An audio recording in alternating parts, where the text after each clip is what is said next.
নারী যদি হইতে রে বুঝতে যৌবনের কি জ্বালা রে বেঈমান, যৌবনের কি জ্বালা। বন্ধুরে তোর প্রেমা গুনে বাউলা বেদনি দিনে জলে রোয়া রইয়া ইয়া ছবুরি বন্ধুরে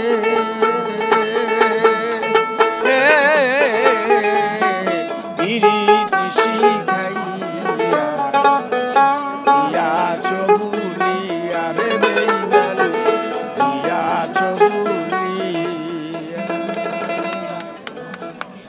দর্শক, মেলায় ঘুরতে ঘুরতে আমরা এমন একজনকে পেয়েছি যার হাতে দোতারা। সে মেলায় আগত অতিথিদের গান শোনাচ্ছেন। দোতারা আসলে বাংলা সাহিত্যের, বাংলা সংস্কৃতির, বাংলা সঙ্গীতের একটি অন্যতম বাদ্যযন্ত্র। যদিও এই দোতারা এই মুহূর্তে আসলে খুব একটা দেখা যায় না। আমরা তার কাছে একটু জানবো তার সম্পর্কে। আপনার সম্পর্কে একটু যদি বলতেন আমাদের। আমার নাম আব্দুর রহমান বয়াতি, আমি নেত্রকোনা থেকে এসেছি। এই ঢাকাতে আরেকজন আব্দুর রহমান বয়াতি ছিলেন, উনি ছিলেন গুণীজন, আমাদের সিনিয়র। উনি চলে গেছেন, আমরা এখনও রয়ে গেছি। তো আমি এই মেলায়, 23-এর বই মেলায় এই জন্য আসছি যে আমার লেখা একটা বই প্রকাশ হয়েছে, এর নাম হলো রক্তে লেখা পুঁথি। এই রক্তে লেখা পুঁথি আমি লিখছি, আর এটা এই বছর নতুন প্রকাশ হয়েছে। এটা 23 বছর অপেক্ষায় ছিলাম, 23 বছর আমার আর্থিক অবস্থা শোচনীয় বিধায় এটা এতদিন প্রকাশ করতে পারি নাই। বর্তমানে এই ঋদ্ধি প্রকাশনী আমার এই বইটা প্রকাশ করেছেন। আর আমার লেখা আরও অনেক বই আছে যেগুলি উনি প্রকাশ করবেন বলে আমাকে আশ্বাস দিয়েছেন। আমার এই পুঁথিটা লেখার উদ্দেশ্য হলো, এই পুঁথি সাহিত্যটা, আমার বাবা একজন পুঁথি পাঠক ছিলেন ছোটোবেলা থেকে, ওনার কাছ থেকেই আমি পুঁথির প্রেরণা পাই। এখন আমি পুঁথি লিখতেও পারি। তো এই পুঁথিটা কালের চাকায় পৃষ্ঠ হয়ে আস্তে আস্তে এই পুঁথিটা আমাদের দেশ হইতে বিলীন হয়ে যাচ্ছে, আমাদের সংস্কৃতি থেকে সেই পুঁথি বিদায় নিয়ে যাচ্ছে। এই ভয়ে আমি পুঁথিটা লিখছি, খুব সাহস করে আপনাদের দুয়ায় পুঁথিটা লিখছি। তো পুঁথি পাঠের পিছনে একটা কাহিনী থাকতে হয় মর্মান্তিক। ওই কাহিনী যখন পাচ্ছিলাম না, তখন আমাকে আমার ওই জ্ঞানেই যেন প্রকাশ করে দিল যে কেন তোমাদের ওই যে রক্তে রাঙ্গা পলাশী থেকে স্বাধীনতা সংগ্রাম পর্যন্ত যে তোমাদের নির্যাতনের এই 213 বৎসরের ইতিহাস, এটা কি কোনো অংশে কম? ওইটা কি বিষাদ সিন্ধু থেকে কম? ওটা কি কারবালা কাহিনীর চেয়ে কম? তখন আমি প্রেরণা পাইলাম, রাস্তাও পাইলাম। তখন এই স্বাধীনতা সংগ্রামকে নিয়ে আমি এই পুঁথি লিখছি। পুঁথি বাংলা সাহিত্যের একটি অন্যতম অংশ ছিল, কিন্তু এখন তা হারিয়ে যাচ্ছে কালের বিবর্তনে। তো আপনি কি আমাকে একটু পুঁথি পাঠ করে শোনাবেন? জি, অবশ্যই শোনাবো। আয় আল্লাহ, 4 ডিসেম্বর ভাই মুক্তি বাহিনীর সাথে ভারতের মিত্র বাহিনী আসিয়া তাতে যোগ দিয়া উভয়েতে প্রচণ্ড যুদ্ধেতে অবতীর্ণ হলো হানাদার বিপরীতে। 6 ডিসেম্বর ভাই ইন্ডিয়া বাংলাকে স্বীকৃতি দান করে আনুষ্ঠানিকভাবে মিত্র ও মুক্তি বাহিনী যৌথ আক্রমণে বিপর্যস্ত হতে তাকে পাক সেনাগণে। চতুর্দিকে আক্রমণে হয়ে দিশাহারা জাহান্নামী হইল কত পশ্চিমা সেনারা।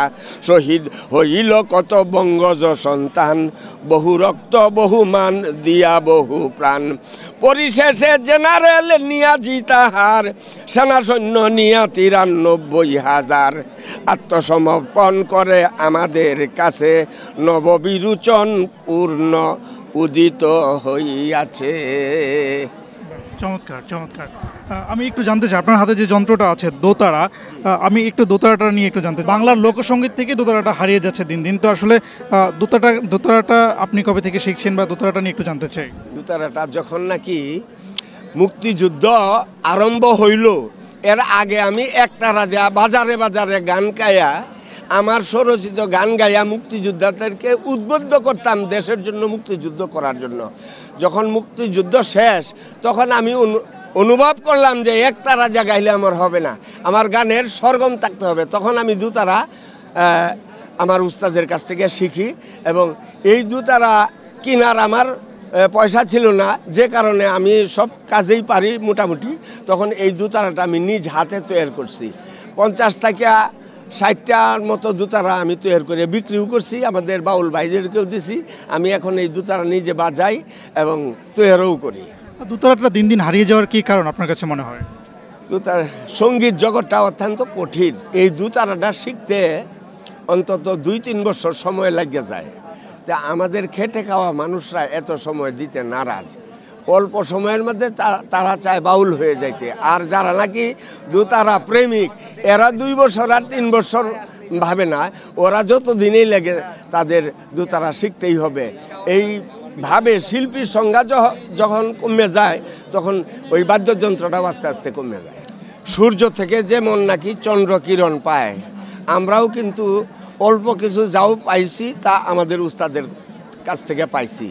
আমাদের উস্তাদ তাদেরও সিনিয়র ছিলেন এই দেশের প্রখ্যাত বাউল আব্দুল আলিম প্রমুখ।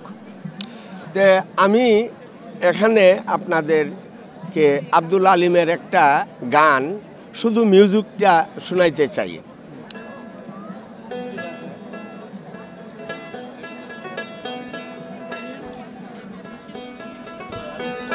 নাইয়া রে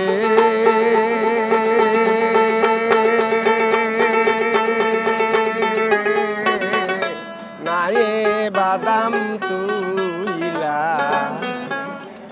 কুন্দুরে যাও চইলা অচেনা সায়রের মাঝে, অচেনা সায়রের মাঝে সেই কথা যাও বইলা বন্ধুরে যাও চইলা। দর্শক, আমরা কথা বললাম একজন সঙ্গীত শিল্পী তথা একজন লেখক। তিনি আসলে তার জীবনের গল্পগুলো বলছিলেন। আপনাদের সাথে দেখা হবে আবার অন্য কোনো দিন, অন্য কোনো সময়। ভালো থাকবেন, সুস্থ থাকবেন।